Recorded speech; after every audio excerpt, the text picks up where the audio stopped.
Hello everyone. तो आज का हमारा टॉपिक है क्षतिपूर्ति संविदा की परिभाषा दीजिए।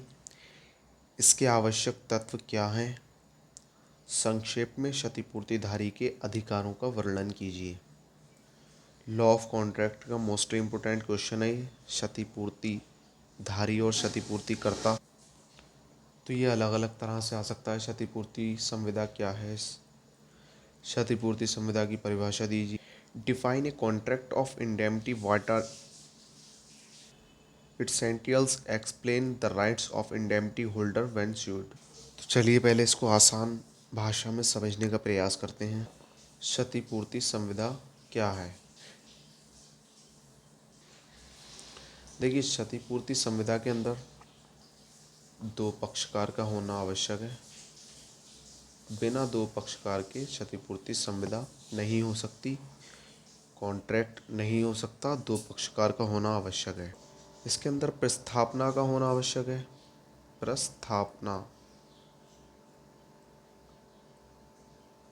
प्रस्तावना भी कह सकते, यानी कि प्रस्ताव रखने के लिए दो पक्षकारों का होना आवश्यक है।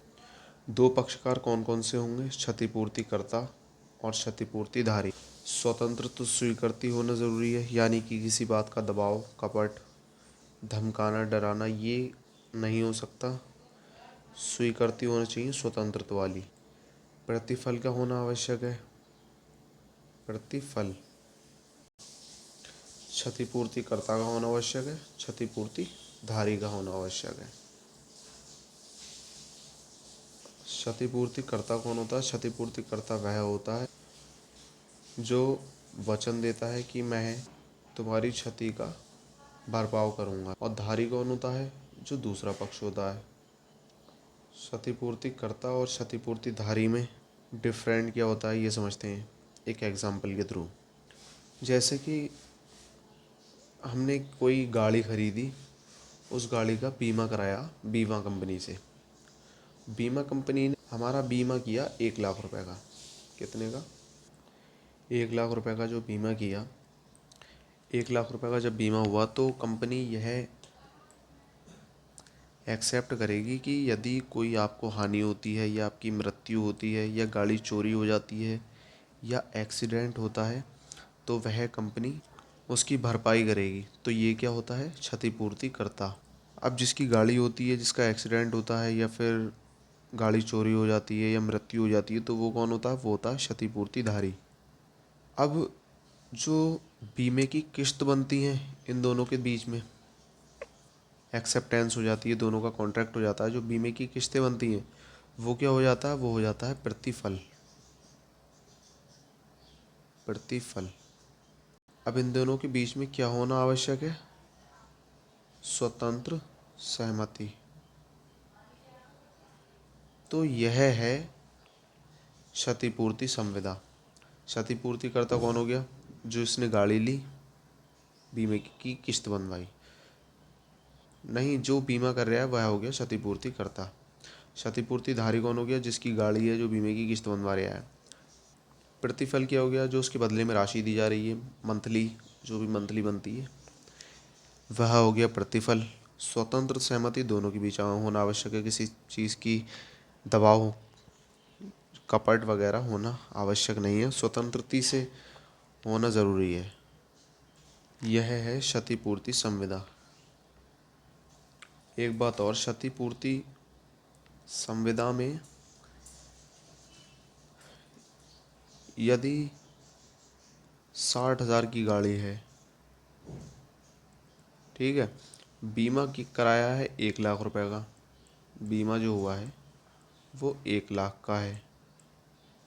यदि गाड़ी चोरी हो जाती है तो बीमा कंपनी जो है वो 1 लाख रुपए नहीं देगी, सिर्फ और सिर्फ 60,000 रुपये ही देगी। ये नहीं कि बीमा तो 1 लाख का कराया था तो हमें 1 लाख रुपए चाहिए, ऐसा नहीं हो सकता। क्योंकि जितने की तुम्हारी हानि हुई है, नुकसान हुआ है, सिर्फ उतने ही तुम्हें राशि मिलेगी, 60,000 रुपये ही मिलेगी।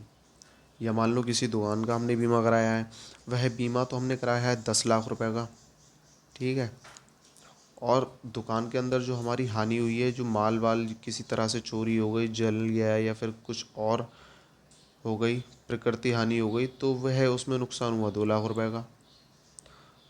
अब तुम एक्सेप्ट कर रहे हो कि कंपनी हमें 10 लाख रुपए दे दे, तो ऐसा पॉसिबल नहीं है। कंपनी सिर्फ और सिर्फ पहले उसकी जांच करेगी पूरी तरह से कि क्या हुआ है, कितना नुकसान हुआ है, किस वजह से हुआ है, तो उतने का ही हानि भरपाई करेगी, 2 लाख रुपए की ही। ऐसा नहीं है कि 10 लाख रुपए का बीमा करा लिया और 10 लाख रुपए ही चाहिए।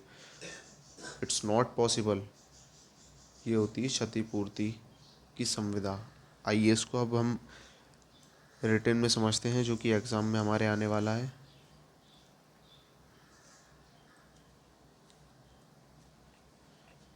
Definition of contract of indemnity, ये आती है धारा 124 के अंतर्गत। ये याद रखना बहुत ज़रूरी है।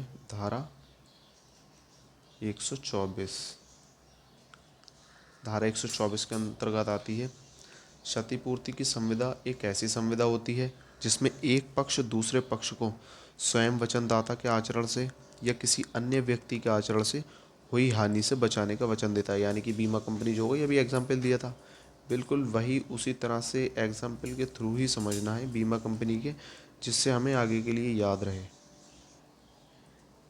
इसमें जो उदाहरण दिए हैं, एग्जाम्पल दिए हैं, वह थोड़े समझ में नहीं आएंगे, मतलब समझने की कोशिश करिएगा। थोड़ी अलग जो होती है लैंग्वेज होती है, भाषा अलग होती है, तो मैंने अपनी भाषा में आसान शब्दों में आपको समझा दिया है।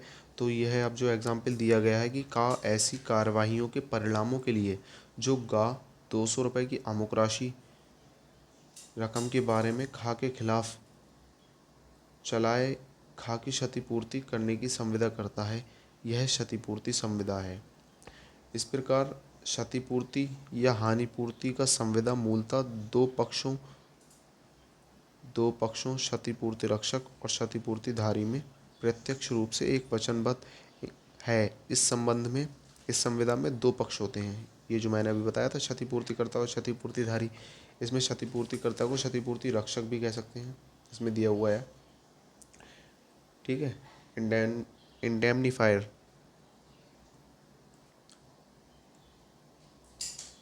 क्षतिपूर्ति रक्षक वह व्यक्ति जो हानि से बचाने का वचन देता है, उसे क्षतिपूर्ति रक्षक या हानिपूर्ति रक्षक कहते हैं। बचाने से वचन का मतलब है कि उसकी भरपाई करने का वचन देता है, बीमा कंपनी जैसे कि।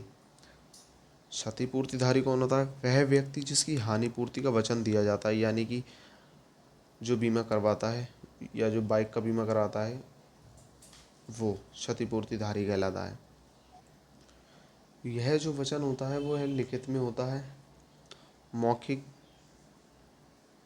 वास्तव में यदि देखा जाए तो क्षतिपूर्ति का संविदा औक्स्मिकताश्रित संविदा विधि, लॉ ऑफ कॉन्टिजेंट कॉन्ट्रैक्ट के सामान्य वर्ग का संविदा है। यह दो पक्षों में एक मौलिक और प्रत्यक्ष वचनबद्ध है, जिसमें संविदा का एक पक्ष दूसरे पक्ष को स्वयं अपने आचरण या किसी अन्य व्यक्ति के आचरण द्वारा उत्पन्न होने वाली हानि से रक्षा करता है, हानि से रक्षा करने का वचन देता है। ठीक है। इसके अंतर्गत ही एक एग्जाम्पल और आता है, एक तरीके से और समझते हैं। प्रतिज्ञागृहीता के आवश्यक रूप से हानि हुई हो, loss to the promisee is essential, धारा 124। ये लॉ ऑफ कॉन्ट्रैक्ट में क्षतिपूर्ति संविदा धारा 124 के अंतर्गत आती है। के शब्दों से स्पष्ट है कि प्रतिज्ञागृहीता को क्षतिपूर्ति संविदा के अंतर्गत नुकसान हुआ हो। नुकसान का होना किसी अकस्मिकता या घटना के होने पर निर्भर करता है। घटना की, जैसे बाइक चोरी हो गई या बाइक का एक्सीडेंट हो गया या फिर उसी बाइक से एक्सीडेंट होने के पश्चात मृत्यु हो गई, तो यह घटना के होने पर निर्भर करता है। क्षतिपूर्ति रक्षक का दायित्व उत्पन्न होता है, यानी कि जिस घटना से नुकसान हुआ है, फिर क्षतिपूर्ति रक्षक या क्षतिपूर्तिकर्ता जो कि जिसने बीमा करा था, बीमा कंपनी, उसका दायित्व उत्पन्न हो जाता है। धारा 124 केवल स्पष्ट हानिपूर्ति संविदा के मामलों में ही लागू होती है, परंतु कभी कभी ऐसी परिस्थितियां, सिचुएशन भी उत्पन्न हो जाती हैं जहां एक व्यक्ति को दूसरे की हानि की पूर्ति उपलक्षित रूप से करनी पड़ती है। एग्जाम्पल के लिए, धारा 69 के अंतर्गत कानून की प्रक्रिया द्वारा एक व्यक्ति दूसरी की हानि पूर्ति के लिए बाध्य होता है, जबकि ऐसा करने का पक्षों में कोई स्पष्ट संविदा भी नहीं होता। धारा 69 के अनुसार जब एक व्यक्ति दूसरे की ओर से बिना उसकी सहमति के उस रकम को जमा करता है जो उसके द्वारा कानूनी तौर पर किसी अन्य को दे थी और जिसके भुगतान करने में वह स्वयं हितबद्ध था, तो ऐसी अवस्था में वह इस भुगतान की गई रकम को उस व्यक्ति से वसूल कर सकता है जिसके द्वारा वह कानूनी तौर पर दे थी।